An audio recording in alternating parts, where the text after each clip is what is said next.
Have you ever noticed how the more desperately you try to change your life, the more your inner world seems to tighten around the very patterns you want to escape? Many people believe manifestation fails because they have not visualized enough, prayed enough, or repeated the right words with enough conviction. But what if the true obstacle is not a lack of spiritual effort, and not even a lack of faith, but the noise you have learned to call normal?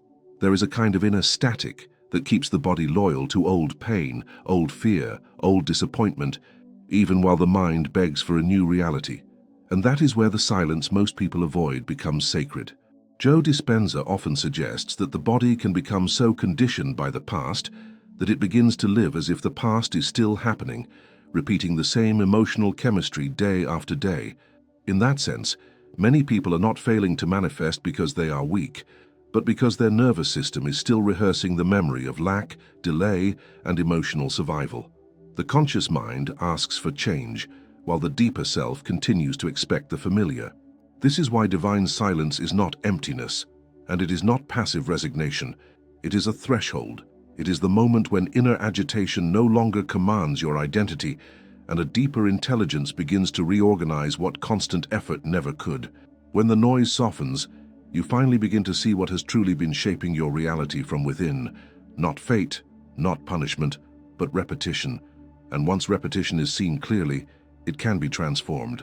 When silence becomes more powerful than intention, most people never realize that what keeps them from manifesting is not the absence of desire, but the presence of an inner atmosphere so saturated with tension that every new intention is received by a body still preparing for disappointment. This is why someone can repeat affirmations for months, visualize abundance with sincerity, speak to the universe with devotion, and still remain trapped inside the same emotional architecture. The words may be new, but the state of being is ancient. Beneath the spiritual language, beneath the hopeful rituals, there is often a quieter truth. The nervous system has not yet been convinced that life is safe enough to change. Joe Dispenza speaks in different ways about how the body can become conditioned to the emotional residue of the past. And that idea explains something many people feel but cannot name. They are not simply thinking repetitive thoughts. They are rehearsing a familiar chemistry. They are waking up each day inside a field of expectation, shaped by years of waiting, compensating, fearing, controlling, and recovering. In that state, intention becomes strained. It stops being a signal of creative power and starts sounding more like an emergency request sent from a frightened self. That is why silence can become more powerful than intention. Silence interrupts the cycle at its root. It creates a sacred pause between the old emotional reflex and the next thought. It reveals that what has been called destiny may actually be repetition, and what has been called lack of blessing may simply be a system too overstimulated to receive a new pattern. The deeper tragedy is that many spiritually sensitive people mistake this overstimulation for personal failure. They assume they are blocked because they are unworthy, inconsistent, or somehow forgotten by life, when in truth they may just be exhausted from trying to force alignment while carrying the invisible weight of unprocessed inner noise. There is also another layer that remains almost invisible in conversations about manifestation: the emotional addiction to urgency. In a world shaped by stimulation, reaction, and constant reward loops, the mind grows restless very quickly when nothing immediate seems to happen. A person prays in the morning and checks for proof by the afternoon. They meditate once and then scan the day for signs that the universe has responded. They ask for transformation, but secretly remain loyal to the pace of anxiety. This is where silence becomes a form of re-education. Not because it produces magic on demand, but because it weakens the reflex to chase, measure, and emotionally consume every small uncertainty. When the inner world is ruled by urgency, the spirit is never truly listening. It is bargaining. It is negotiating with time. It is trying to turn the sacred into something controllable. And yet the deepest forms of transformation do not arrive in the language of pressure. They arrive the way dawn arrives, gradually reorganizing what darkness made seem permanent. Bruce Lipton's view that environment influences expression can also be understood inwardly here, because the emotional environment within you shapes how you interpret reality, how you make decisions, and how you participate in the future you say you want.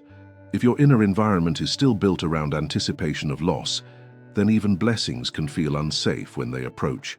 This is why silence is not passive. Silence is diagnostic.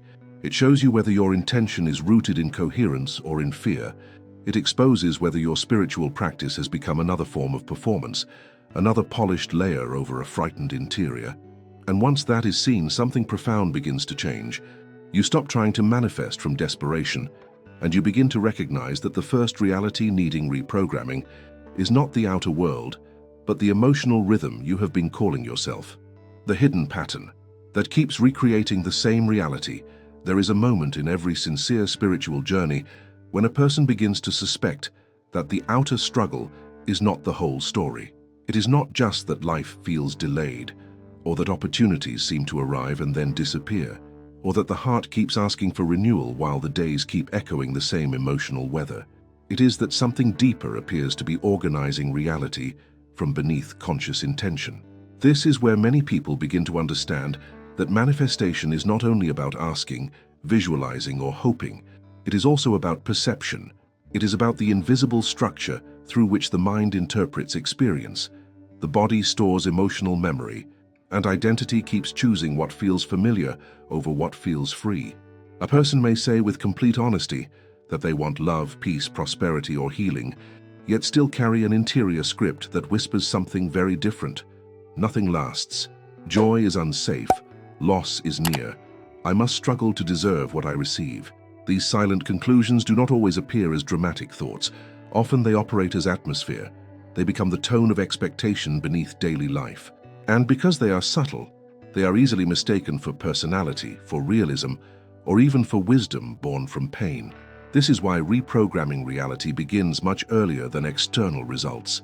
It begins in the moment a person realizes that what they call destiny may actually be a repeated internal interpretation, reinforced so many times that it feels unquestionable. The mind sees through old conclusions, the body reacts through old chemistry, and life is then experienced through the continuity of an unconscious pattern rather than through the freshness of true presence. Carl Jung suggested in essence that what remains unconscious does not disappear. It continues to shape life from behind the curtain, often appearing as fate.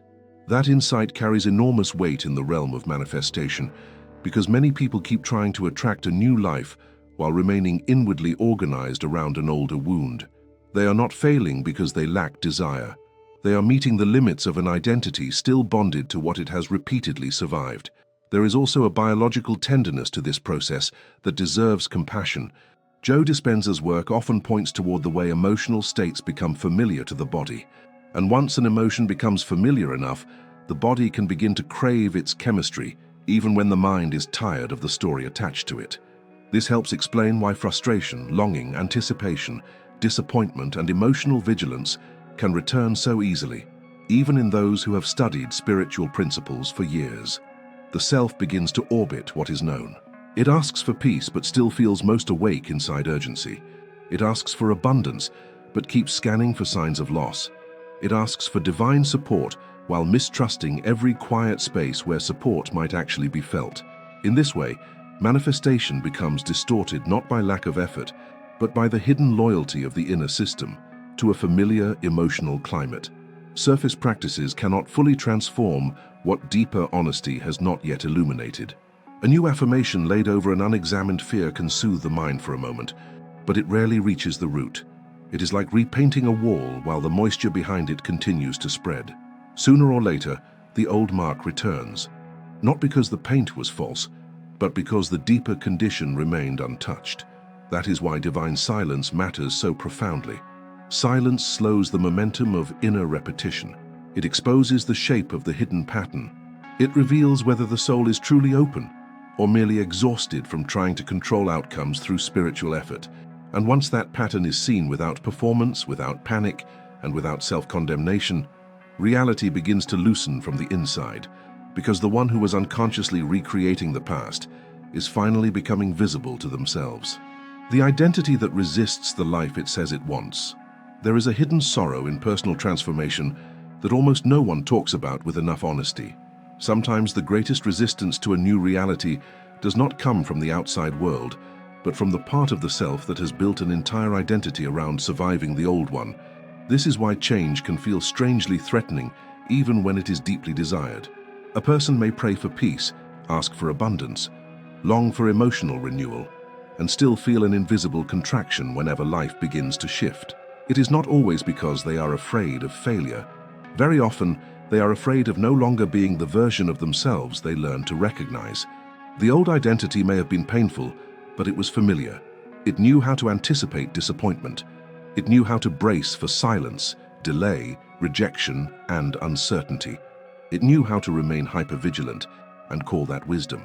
So when divine silence begins to soften the nervous system and invite a deeper inner coherence, the old self does not always celebrate. Sometimes it panics, because the moment peace starts to become possible, the personality organized around struggle begins to lose its central role. And for many people, that is where manifestation becomes paradoxical. They are not simply trying to receive more. They are grieving who they have been inside the absence of what they wanted. This helps explain why urgency so often disguises itself as devotion. On the surface, it can look spiritual. It can sound like deep desire, deep commitment, even deep faith. But underneath, there is often a frightened attachment to control. The mind wants proof, not because it is evil or impatient by nature, but because uncertainty reactivates older wounds.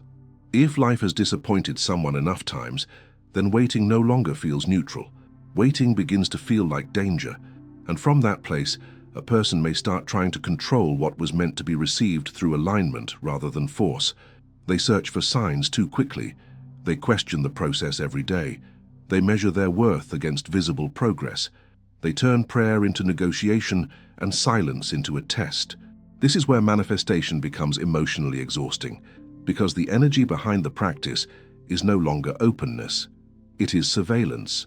Joe Dispenza's perspective on emotional memorization helps illuminate this beautifully, because the body can become so accustomed to certain states that it interprets the unfamiliar as unsafe, even when the unfamiliar is peace itself. A life of inner pressure teaches the system to associate intensity with seriousness, struggle with value, and delay with identity. Then, when divine timing does not obey the ego's schedule, the old self reacts as if it is being abandoned, when it is actually being invited into a different relationship with reality. There is something profoundly humbling in realizing that not every unanswered moment is punishment, and not every delay is a denial. Sometimes life is not withholding. Sometimes it is dissolving the inner architecture that would sabotage the very blessing being requested. That process can feel uncomfortable because it does not flatter the ego. It does not always provide immediate emotional rewards.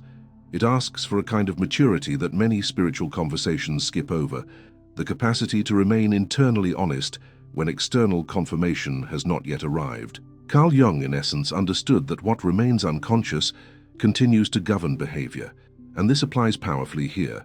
If the old identity still equates love with instability, abundance with guilt, or peace with vulnerability, then even a sincere spiritual practice may be unconsciously filtered through fear. The person says they want a new reality, but the deeper self still clings to an old emotional contract. And divine silence begins to expose that contract, not to shame the soul, but to free it from repetition. The transformation comes quietly. It begins when anxiety is no longer mistaken for commitment, when emotional pressure is no longer mistaken for faith, and when the soul realizes that receiving a new life may require releasing the identity that learned to survive without it.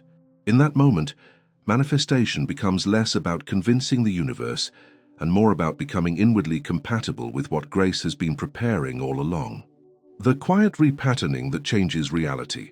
From within, a profound shift begins when manifestation is no longer treated as a performance of positive emotion, but as a slow reorganization of inner coherence. This is where many people finally begin to understand why they can feel inspired during a meditation, hopeful during a prayer, and deeply connected during a spiritual insight, only to fall back into the same reactions when life becomes uncertain again. The reason is not a lack of sincerity. It is that transformation does not become real the moment it is felt once. It becomes real when a new inner pattern is sustained long enough to become more familiar than the old one. Bruce Lipton's perspective on how environment influences expression offers a meaningful analogy here, because the internal environment of thought, emotion, and bodily tension also shapes what kind of reality a person is available to perceive and embody. If the emotional atmosphere within is still dominated by urgency, fear, comparison, and subtle exhaustion, then even beautiful intentions can struggle to take root. But when the inner environment begins to change, something almost imperceptible starts to happen. A person no longer reacts to every delay as a threat. They no longer interpret uncertainty as abandonment. They no longer feed the old narrative every time life becomes quiet. And in that deepening silence, a new state of being starts to form. This is why the most powerful transformation often looks unimpressive from the outside at first. It does not always arrive with fireworks, dramatic signs, or instant reversals of circumstance. Sometimes it begins with a different breath in the middle of stress. Sometimes it appears in the moment a person notices that the old panic rose up, but did not fully take over. Sometimes it is hidden inside a softer response, a clearer boundary, a less desperate decision, a quieter relationship with time. These subtle changes matter because they reveal that the inner field is no longer being governed entirely by the past. The body is beginning to learn that peace is not a trick, that stillness is not emptiness, and that silence does not mean nothing is happening. In fact, silence is often where the roots of the new life begin to grow. Nature itself offers one of the clearest metaphors for this. A seed does not announce its transformation when it first enters the soil. There is no visible evidence at the surface for some time. Yet beneath the darkness, a reordering is already underway. The root forms before the bloom. Stability comes before visibility. And in much the same way, emotional coherence begins invisibly before it becomes a new reality that can be touched in the outer world. What changes everything is not perfection, but a different relationship with inner repetition. The old self was often governed by automatic loops, a thought leading to a fear becoming bodily tension, tension becoming interpretation, and interpretation recreating the same emotional future. Divine silence begins to interrupt that closed circuit. It creates space between stimulus and identity. It allows a person to see that the mind is speaking, the body is remembering, and the soul does not have to collapse into either one. Joe Dispenza's work frequently points toward the possibility of no longer rehearsing the past emotionally, and that insight carries extraordinary depth here. The more a person stops reliving the same inner chemistry, the more they become available for a different emotional signature, and eventually for a different life. This is not about pretending to be healed. It is about becoming less unconsciously loyal to what once shaped perception. It is about no longer feeding the old frequency with every reaction. Over time, the change becomes undeniable. The new reality first appears as a new way of inhabiting the present. Then it becomes a new way of choosing. Then, almost quietly, it becomes a new way of living. That is the deeper secret of divine silence. It does not merely calm the mind. It repatterns the self until the life once imagined begins to feel inwardly natural. The silence that finally becomes your new reality. In the end, the deepest truth is not that life has been ignoring your prayers, but that your inner world may have been repeating a rhythm that could not yet hold what your soul was asking to receive. The silence you once feared was never empty. It was never punishment, it was never abandonment. It was the sacred space where the old emotional architecture could begin to loosen, where the identity built around struggle could finally be seen, and where a new way of being could quietly take root beneath the surface of your visible life. Real manifestation in its deepest form is not born from pressure, obsession, or spiritual performance. It begins when your body no longer rehearses the past as if it were the only truth available to you. It begins when your mind stops mistaking urgency for faith. It begins when your inner state becomes coherent enough to receive what constant striving could never force. That is why divine silence is not the end of movement, but the beginning of true alignment. It is where the noise loses authority, where repetition becomes visible, and where the future stops being a fantasy and starts becoming an inner state you can actually sustain. The reality you seek does not arrive only when circumstances change around you. It begins the moment you are no longer internally organized by fear, delay, and old emotional memory. And perhaps that is the true secret after all. When your silence becomes coherent, your life begins to answer from a deeper place than effort ever could. Before you leave, stay with this question. If your outer reality has been shaped for years by the emotional patterns you keep repeating in silence, then who could you become if that inner silence finally began to work in your favor instead of against you? That is not a small question. It may be the question that changes everything. If this message spoke to something deep inside you, subscribe to the channel and stay close to this journey. There is much more here for those who are ready to understand manifestation, inner transformation, and spiritual alignment at a deeper level. And do not stop here.